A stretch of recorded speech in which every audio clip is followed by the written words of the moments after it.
legenda Panglima Burung, cerita rakyat Kalimantan. Di sebuah desa kecil yang terletak di pedalaman Kalimantan, lahirlah seorang anak laki-laki yang kelak dikenal sebagai Panglima Burung. Desa ini dikelilingi oleh hutan lebat dan sungai yang jernih, tempat berbagai flora dan fauna hidup berdampingan. Sejak kecil, anak ini menunjukkan bakat luar biasa dalam seni bela diri dan memiliki hubungan yang kuat dengan alam. Ia sering terlihat bermain di hutan, berinteraksi dengan hewan-hewan liar, dan mempelajari cara-cara bertahan hidup dari alam sekitarnya. Orang tuanya, yang merupakan petani sederhana, menyadari bahwa anak mereka memiliki potensi yang luar biasa. Mereka mendukungnya untuk belajar dari para tetua desa tentang ilmu-ilmu tradisional dan kearifan lokal. Anak ini tumbuh menjadi pemuda yang tangguh, bijaksana, dan penuh rasa ingin tahu. Ia sering mendengarkan cerita-cerita legenda dari para tetua desa, termasuk kisah tentang burung enggang, burung yang dihormati di bumi Borneo. Seiring berjalannya waktu, pemuda ini semakin mendalami ilmu-ilmu yang ia pelajari. Ia menguasai berbagai teknik bela diri dan memiliki kemampuan untuk berkomunikasi dengan alam. Keahliannya dalam bertarung dan kebijaksanaannya dalam memimpin membuatnya dihormati oleh seluruh masyarakat desa. Mereka mulai memanggilnya dengan sebutan Panglima Burung, sebagai penghormatan atas kemampuannya yang luar biasa dan hubungannya yang erat dengan burung enggang. Panglima Burung tidak hanya dikenal karena keahliannya dalam bertarung, tetapi juga karena sifatnya yang adil dan bijaksana. Ia selalu siap membantu siapa saja yang membutuhkan, tanpa memandang latar belakang atau status sosial. Keberaniannya dalam menghadapi berbagai tantangan dan ancaman membuatnya menjadi sosok yang dihormati dan dicintai oleh masyarakat Dayak.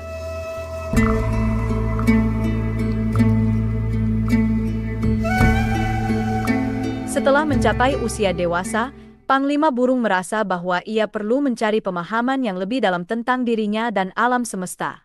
Ia memutuskan untuk meninggalkan desanya dan bertapa di sebuah gunung yang terletak di perbatasan antara Kalimantan Barat dan Kalimantan Tengah. Gunung ini dikenal sebagai tempat yang sakral dan penuh misteri, di mana hanya sedikit orang yang berani mendekat. Di puncak gunung yang tinggi dan terpencil, Panglima Burung menemukan sebuah gua yang tersembunyi di antara pepohonan rimbun. Gua ini menjadi tempatnya bertapa dan merenung. Selama bertahun-tahun, ia menjalani kehidupan yang sederhana, hanya bergantung pada alam untuk memenuhi kebutuhan sehari-harinya. Ia menghabiskan waktu dengan bermeditasi, berlatih bela diri, dan mempelajari rahasia alam. Selama masa pertapaannya, Panglima Burung mengalami berbagai pengalaman spiritual yang mendalam. Ia merasa semakin menyatu dengan alam dan memperoleh kekuatan gaib yang luar biasa. Ia juga dikenal sebagai jelmaan burung enggang, burung yang dihormati di bumi Borneo. Burung enggang sering terlihat terbang di sekitar gua tempat Panglima Burung bertapa, seolah-olah memberikan restu dan perlindungan. Panglima Burung juga sering berkomunikasi dengan roh-roh leluhur dan makhluk-makhluk gaib yang menghuni gunung tersebut. Dari mereka, ia belajar banyak tentang kearifan lokal, ilmu-ilmu gaib, dan cara-cara untuk melindungi sukunya dari ancaman. Ia menjadi semakin bijaksana dan kuat, siap menghadapi segala tantangan yang mungkin datang.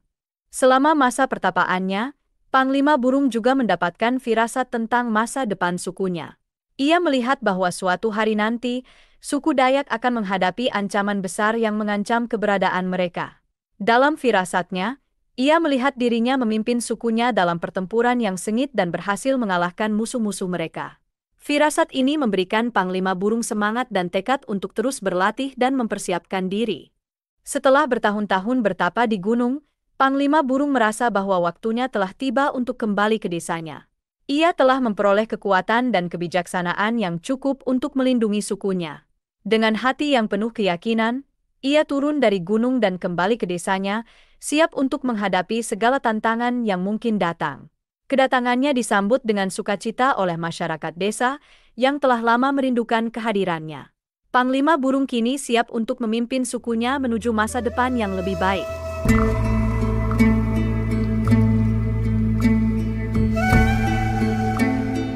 Suatu hari, ketenangan desa Panglima Burung terganggu oleh kabar buruk. Suku Dayak menghadapi ancaman besar dari suku lain yang ingin menguasai tanah mereka. Suku penyerang ini dikenal kejam dan tidak segan-segan menggunakan kekerasan untuk mencapai tujuannya. Mereka datang dengan pasukan besar, bersenjata lengkap, dan siap untuk menghancurkan siapa saja yang menghalangi jalan mereka. Masyarakat Dayak merasa cemas dan takut. Mereka tahu bahwa mereka tidak memiliki kekuatan yang cukup untuk melawan suku penyerang ini. Dalam situasi genting ini, mereka memutuskan untuk meminta bantuan kepada Panglima Burung, yang telah lama dikenal sebagai pelindung dan pemersatu suku mereka. Mereka percaya bahwa hanya Panglima Burung yang memiliki kekuatan dan kebijaksanaan untuk menghadapi ancaman ini. Panglima Burung, yang baru saja turun dari gunung setelah bertapa selama bertahun-tahun, mendengar kabar ini dengan hati yang penuh keprihatinan. Ia tahu bahwa ini adalah saat yang telah ia persiapkan selama ini. Dengan tekad yang bulat, ia memutuskan untuk memimpin pasukan Dayak dalam menghadapi suku penyerang. Ia segera mengumpulkan para pemimpin suku dan mengatur strategi untuk melawan musuh. Dengan kebijaksanaannya, ia mampu menyusun rencana yang cerdik dan efektif. Ia juga melatih para prajurit Dayak dengan teknik-teknik bela diri yang telah ia pelajari selama masa pertapaannya. Panglima Burung menunjukkan keberanian dan keteguhan hati yang luar biasa, memberikan semangat kepada seluruh pasukan Dayak. Hari yang dinantikan akhirnya tiba. Langit pagi itu tampak kelabu, seolah-olah alam turut merasakan ketegangan yang meliputi desa. Pasukan Dayak, yang dipimpin oleh Panglima Burung, bersiap-siap untuk menghadapi musuh yang datang dengan kekuatan penuh. Di tengah-tengah persiapan, Panglima Burung berdiri tegak, memberikan semangat kepada para prajuritnya. Ia tahu bahwa pertempuran ini akan menentukan nasib sukunya. Dengan langkah mantap, Panglima Burung memimpin pasukannya menuju medan pertempuran. Di kejauhan, terlihat pasukan musuh yang datang dengan barisan yang rapi dan senjata yang siap digunakan. Kedua belah pihak saling berhadapan, menunggu aba-aba untuk memulai pertempuran. Suasana hening sejenak, hanya terdengar suara angin yang berhembus pelan.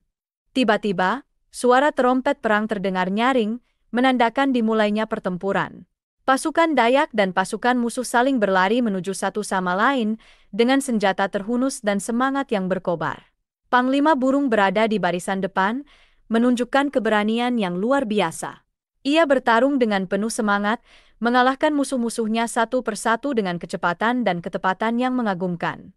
Pertempuran berlangsung sengit. Panglima Burung menggunakan segala kemampuan yang ia miliki untuk melindungi sukunya. Ia mengayunkan pedangnya dengan lincah, menghindari serangan musuh dengan gesit, dan memberikan perintah kepada pasukannya dengan tegas. Setiap gerakannya menunjukkan keahlian dan kebijaksanaan yang ia peroleh selama masa pertapaannya di gunung. Di tengah-tengah pertempuran, Panglima Burung melihat seorang prajurit musuh yang tampak lebih kuat dan berbahaya daripada yang lain. Prajurit ini adalah pemimpin pasukan musuh yang dikenal kejam dan tidak kenal ampun. Panglima Burung tahu bahwa ia harus mengalahkan pemimpin ini untuk mematahkan semangat pasukan musuh. Dengan tekad yang bulat, ia mendekati pemimpin musuh dan menantangnya dalam duel 1 lawan 1. Duel antara Panglima Burung dan pemimpin musuh berlangsung dengan intens. Kedua belah pihak menunjukkan keahlian bertarung yang luar biasa, saling menyerang dan menghindar dengan cepat. Panglima Burung menggunakan segala kekuatan dan kebijaksanaannya untuk mengalahkan lawannya.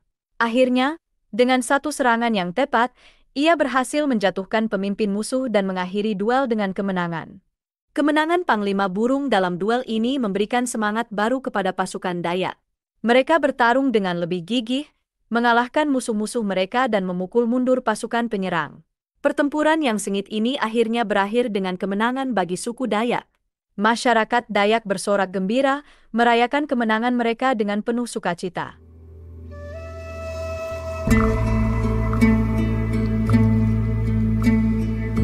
Setelah kemenangan gemilang yang dipimpin oleh Panglima Burung, masyarakat Dayak merasa perlu untuk menghormati dan mengenang jasa-jasa pahlawan mereka. Mereka memutuskan untuk mengadakan sebuah ritual khusus yang akan menjadi bagian penting dari budaya mereka. Ritual ini dikenal sebagai tari perang, sebuah tarian yang bertujuan untuk memanggil roh Panglima Burung agar melindungi mereka dalam situasi genting. Tari perang dilakukan dengan penuh hikmat dan semangat. Para penari, yang terdiri dari prajurit-prajurit terpilih, mengenakan pakaian tradisional yang dihiasi dengan bulu-bulu burung enggang, simbol kekuatan dan keberanian. Mereka juga membawa senjata tradisional seperti mandau dan perisai, yang digunakan dalam tarian untuk menggambarkan pertempuran yang heroik. Ritual dimulai dengan suara tabuhan gendang yang menggema di seluruh desa. Suara gendang ini melambangkan panggilan kepada roh Panglima Burung untuk hadir dan memberikan perlindungan. Para penari mulai bergerak dengan langkah-langkah yang tegas dan ritmis, mengikuti irama gendang. Gerakan mereka menggambarkan berbagai teknik bela diri dan strategi perang yang digunakan oleh Panglima Burung dalam pertempuran. Setiap gerakan dalam tari perang memiliki makna simbolis yang mendalam. Gerakan melompat dan berputar melambangkan keberanian dan ketangkasan Panglima Burung dalam menghadapi musuh. Gerakan mengayunkan senjata melambangkan kekuatan dan ketepatan serangannya. Sementara itu, gerakan bertahan dengan perisai melambangkan kebijaksanaan dan keteguhan hati dalam melindungi suku. Selama tarian berlangsung, para penari juga mengeluarkan teriakan-teriakan semangat yang menggema di seluruh desa. Teriakan ini melambangkan semangat juang dan tekad yang kuat untuk mempertahankan tanah air. Masyarakat yang menyaksikan tarian ini turut merasakan semangat dan kebanggaan yang sama, mengingatkan mereka akan keberanian dan pengorbanan Panglima Burung. Tari perang tidak hanya menjadi sebuah ritual untuk memanggil roh Panglima Burung, tetapi juga menjadi sarana untuk mempererat persatuan dan kebersamaan di antara masyarakat Dayak. Melalui tarian ini, mereka mengingatkan diri mereka akan pentingnya menjaga dan melindungi tanah air serta menghormati para leluhur yang telah berjuang demi kesejahteraan suku. Ritual tari perang diwariskan dari generasi ke generasi, menjadi bagian tak terpisahkan dari budaya Dayak. Setiap kali suku Dayak menghadapi ancaman atau situasi genting, mereka mengadakan tari perang untuk memohon perlindungan dan bimbingan dari roh Panglima Burung. Tarian ini menjadi simbol kekuatan, keberanian, dan persatuan yang terus hidup dalam hati dan jiwa setiap anggota suku Dayak.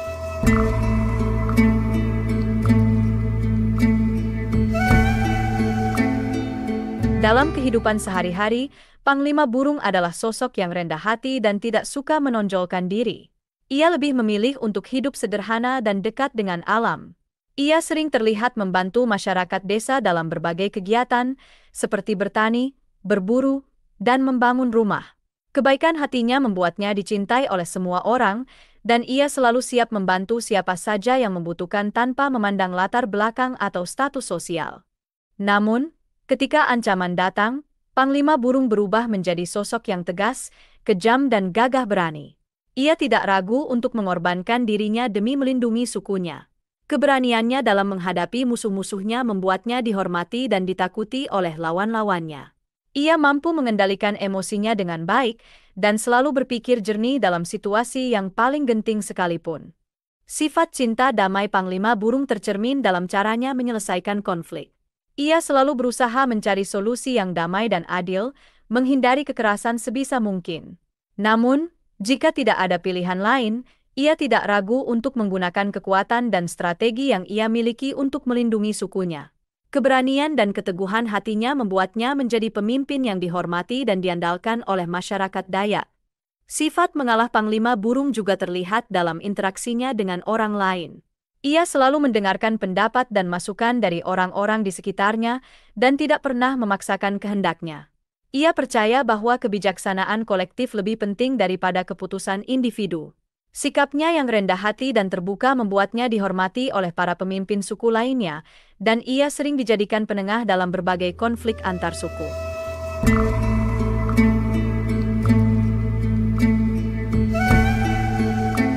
Hingga kini, legenda Panglima Burung tetap hidup dalam cerita rakyat dan budaya Dayak.